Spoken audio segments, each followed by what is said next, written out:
Let's check the Java version before continuing to the environmental setup.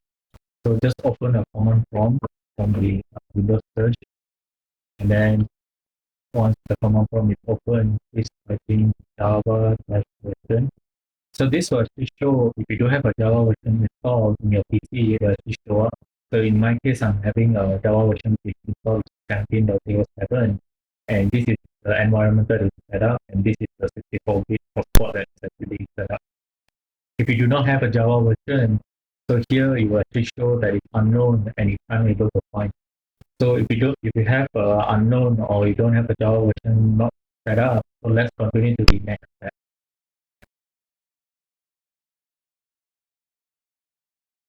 Let's look into how to download and install Java version. First, open any web browser and key in Oracle Java. Once press enter, there will be a Java download link. Click on the Java download link. Under the Java JDK development kit, there are options JDK 20 and JDK 17 options. JDK 20 is the most latest release, and JDK, I'm going with JDK 17.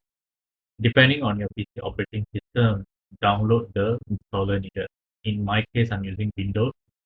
Click on the direct installer. In this case, it's X64 installer, and then click on it for the download to begin.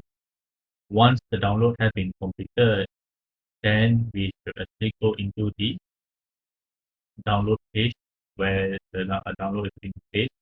Then click on the download to begin the installation. So before we begin the installation for the pathway, first we have to go into the local disk, and under the program path, we have to check the Java folder have been created, or do we have a folder inside the program path. So here we can see there's a Java folder. Let's say if we don't have a Java folder, then we can right click and select the new folder and then rename it as Java. So when we run the installation, it will save into this particular folder. Inside it, you will have the entire development kit. So as we can look here, yeah, there's the entire development kit that has been installed. So once we have done the installation, next we will look into how do we set up the environmental variable.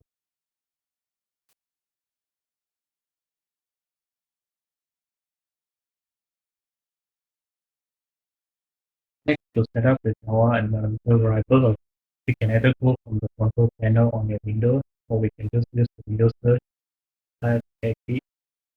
So there's two. You need to open up the the system environmental variable. To click on it, we will open up the system properties, and then there's the environmental variable. Click on it. So here, what you need to do, go under the system variable. First, we need to add the Java home. Since I already have the Java home, since I have the Android Studio created, so I already have the Java home added in, but hardware is a bit different because the JDK is actually inside the Android Studio /ARE. But you can also make the Java home refer to the installation file that you have downloaded before this. So it's under C program file, Java JDK 17. So you can also point to that particular one. So you can use the browse directory or browse file. So after you have added the Java home, we could also inside the path here. So we click on the edit.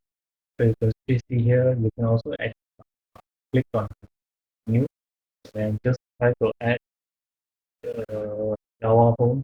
So in this case, we have Java dash home, and then percentage,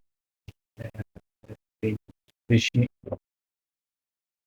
which means that you will take the part of the Java home, and then you will go into the bin file, and then we'll have the complete variable for the Java home.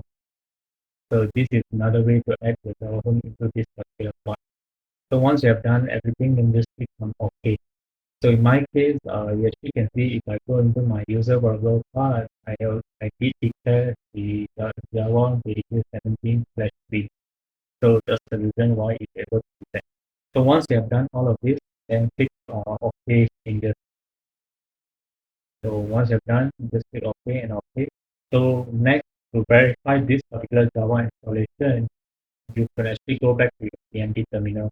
So if you do not really see any, it's not updated, one thing you can do is close your CMD terminal, open up a new command prompt. So once the command prompt is open, you can type back the version Java version. So if your environmental variable is set up correctly, you'll be able to see your Java version here. So that was the reason once you have opened your command prompt previously, close it and then reopen it back so you're able to reflect correctly after you have edit the system variable.